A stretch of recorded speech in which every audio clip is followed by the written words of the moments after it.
जय श्री कृष्णा। भाद्रपद माह के कृष्ण पक्ष की षष्ठी को यह पर्व भगवान श्री कृष्ण के ज्येष्ठ भ्राता श्री बलराम जी के जन्मोत्सव के रूप में मनाया जाता है।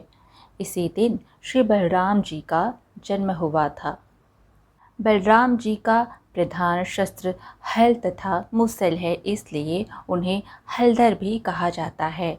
इसी कारण इस पर्व को हल षष्ठी या हर छठ कहते हैं। इस दिन विशेष रूप से हल की पूजा करने और महुए की दातुन करने की परंपरा है। इस दिन महिलाएं अपनी संतान की दीर्घायु और उसके स्वस्थ जीवन की कामना के लिए व्रत रखकर पूजन आदि करती हैं। हर छठ पूजा में भगवान शिव व माता पार्वती की मूर्ति बनाकर पूजा महिलाओं द्वारा की जाती है। पूजा आदि में केवल भैंस के दूध का उपयोग करने की परंपरा है। इस दिन भैंस के दूध से बने घी और दही का उपयोग पूजन आदि में किया जाता है। इस पर्व पर महुआ, आम, पलास की पत्ती, कांसी के फूल, नारियल, मिठाई, रोली, अक्षत, फल फूल सहित अन्य पूजन सामग्री से विधि विधान से पूजन करने का विधान है। शास्त्रों में संतान की रक्षा के लिए माताओं द्वारा यह व्रत करना श्रेष्ठ बताया गया है।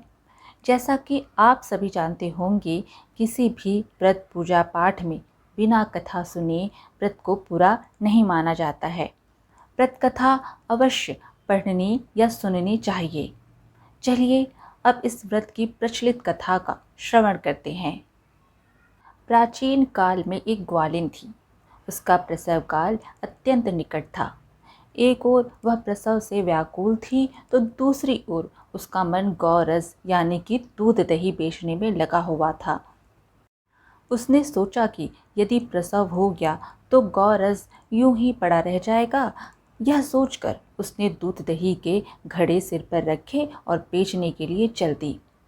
किंतु कुछ दूर पहुंचने पर उसे असहनीय प्रसव पीड़ा हुई। वह एक झरपेरी की ओट में चली गई और वहां एक बच्चे को जन्म दिया। वह बच्चे को वहीं छोड़कर पास के गांव में दूध दही बेचने चली गई। संयोग से उस दिन हल षष्ठी थी। गाय भैंस के मिश्रित दूध को केवल भैंस का दूध बताकर उसने सीधे साधे गांव वालों में बेच दिया। उधर जिस झरबेरी के नीचे उसने बच्चे को छोड़ा था, उसके समीप ही खेत में एक किसान हल जोत रहा था। अचानक उसके बैल भड़क उठे और हल का फल शरीर में घुसने से वह बालक मर गया। इस घटना से किसान बहुत दुखी हुआ। फिर भी उसने हिम्मत और धैर्य से काम लिया। उसने झरपेरी के कांटों से ही बच्चे के चीरे हुए पेट में टाँके लगाए और उसे वहीं छोड़कर चला गया। कुछ देर बाद ग्वालिन दूध बेचकर वहां आ पहुंची।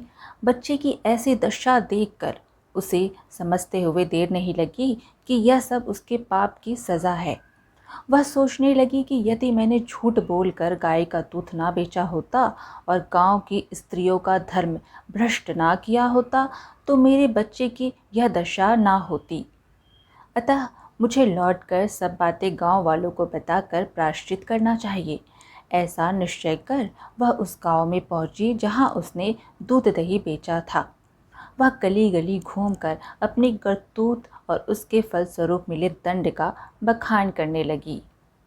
बहुत सी स्त्रियों द्वारा आशीर्वाद लेकर जब वह पुनः झरबेरी के नीचे पहुंची तो यह देखकर आश्चर्यचकित रह गई कि वहां उसका पुत्र जीवित अवस्था में पड़ा है।